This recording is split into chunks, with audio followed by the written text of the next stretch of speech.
Welcome to the EmpowerHer Entrepreneur podcast with Janis Boudreau, the ultimate destination for fearless women business owners ready to conquer their next level of success. Get ready to ignite your entrepreneurial spirit as we dive deep into all things related to building your empire, setting ambitious goals, and scaling your business to new heights.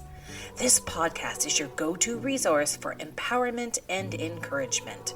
Tune in every week as we inspire, motivate, and empower you to embrace your full potential as a woman entrepreneur. Welcome back to EmpowerHer Entrepreneur. I'm your host, Janis, and today we're talking about a part of business that's often overlooked, but absolutely critical to your bottom line: inventory management. Because nothing slows your business like running out of supplies at the wrong time or realizing you've overspent on stock that's now expiring in a cupboard. The good news, with a few simple systems, you can make stocking simple, smart, and profitable. Let's get started. Why inventory matters. When you think about your inventory, blades, gloves, gauze, creams, sterilization packs, you might not realize that every item on those shelves represents money. Inventory is cash sitting on your shelves. If you have too much, you've tied up your money in supplies that aren't being used. If you have too little, you risk running out, missing appointments, or paying rush shipping fees that eat into your profits. So striking the right balance isn't just about organization, it's about financial health. Start by taking inventory.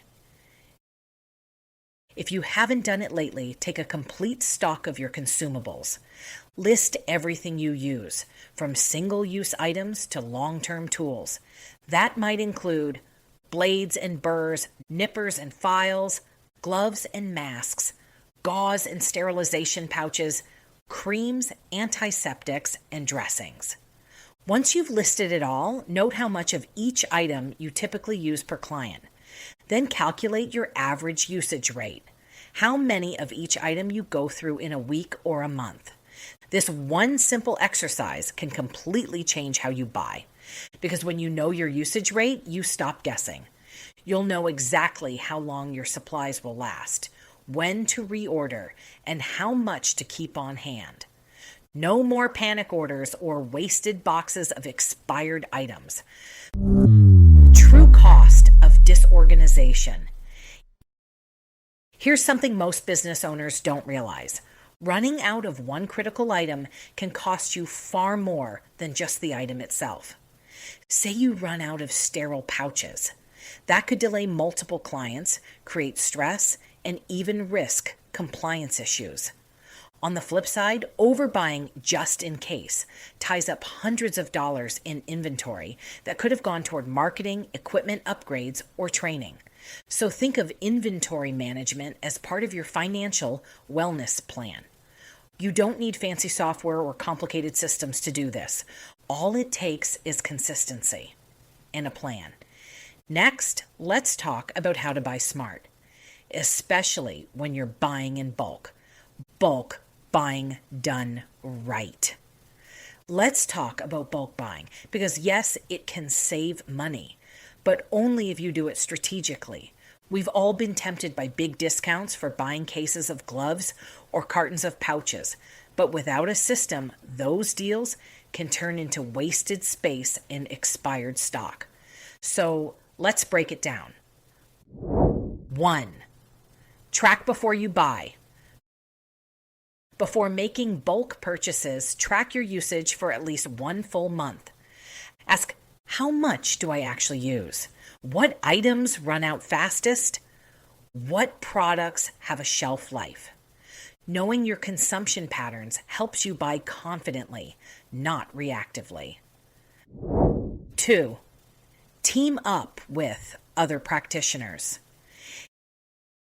If your supplier requires minimum order quantities, consider sharing orders with nearby nurses or clinics. You'll both benefit from bulk pricing without overstocking your shelves. Collaboration keeps your storage manageable and builds community. 3. Store smart. Once you buy, how you store matters as much as what you buy. Keep sterile supplies away from humidity and heat. Label items clearly with received and expiry dates. Use transparent bins so you can see what's inside at a glance. Nothing's worse than finding out you had more stock hiding in a corner after you've already placed a reorder. 4. Check expiration dates monthly. Put a quick monthly reminder in your phone or planner to review expiry dates. Rotate older stock forward. Use the first in, first out rule. The first items you purchased are the first you use. This simple system prevents expired inventory and keeps your workflow smooth. 5. Create a tracking sheet. Even a basic spreadsheet can be a powerful tool. Your columns might include item, name, quantity on hand, reorder point, the minimum number you're comfortable dropping to, supplier contact, last order date, expiry date. You can build this in Google Sheets, Excel, or even a printed logbook. Set up reorder reminders based on your usage rate. For example, when you hit your last 2 boxes of gloves, it's time to place the next order. This way, you're always ahead of shortages, never scrambling to restock. Host reflective tone. Remember, bulk buying is about strategy, not stockpiling. You want your money to flow through your business, not sit on a shelf. When you plan your orders and monitor your supplies, you'll never overbuy. And you'll never run out. That's smart business. Systems for smart stocking. Let's move from buying to organizing, because managing your stock well saves time, money, and mental energy. The key is to make your system visual, simple, and consistent. 1. Organize with purpose. Use labeled bins, drawers, or shelves to separate categories like sterile supplies, instruments, and retail products. Make it easy to find what you need in seconds. You shouldn't have to dig through boxes midday to find a single blade pack. Use color coding if it helps. For example, blue bins for consumables, clear for sterilized instruments. And remember that every item should have a home. 2.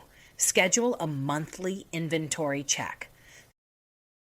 Set aside 15 minutes at the end of every month for a quick inventory check. This is your opportunity to count what's low, check expiry dates, clean and reorganize shelves, update your spreadsheet. 15 minutes might not sound like much, but it can save hours of stress later. When your supplies are organized, your clinic or mobile kit runs like a well-oiled machine. 3. Go digital. If you're ready to level up, digitize your system. Even a free Google Sheet shared with your assistant or partner can help you stay synced. For larger setups, consider inventory management apps or add-ons built into your booking software. Automation means fewer mistakes and more peace of mind. 4. Don't forget retail stock. Many foot care nurses overlook the retail side of their business: creams, socks, shoe inserts, and foot health products. Tracking your retail inventory separately helps you see what's selling, what's sitting, and where your profit opportunities are. Retail products don't just add revenue, they enhance your clients' results and build trust. A client who buys a recommended cream from you is more likely to stay loyal because you've simplified their care routine. 5. Review and refresh. Finally, take time each quarter to review your suppliers and prices. Markets shift. What was a great deal last year might not be now. Review contracts, shipping fees, and bulk discounts. If you find better pricing elsewhere, negotiate or adjust.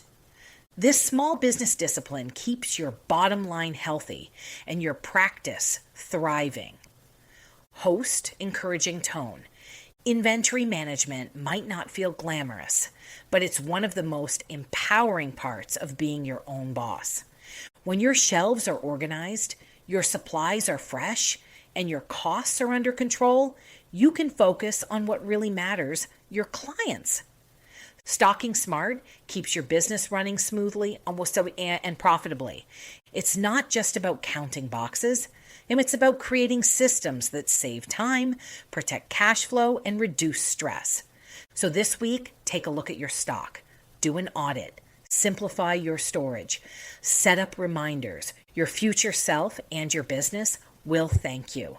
Thank you for joining me for another episode of EmpowerHer Entrepreneur.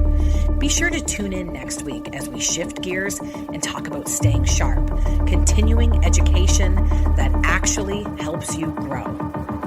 Until next time, keep caring, keep growing, and keep empowering yourself one step at a time.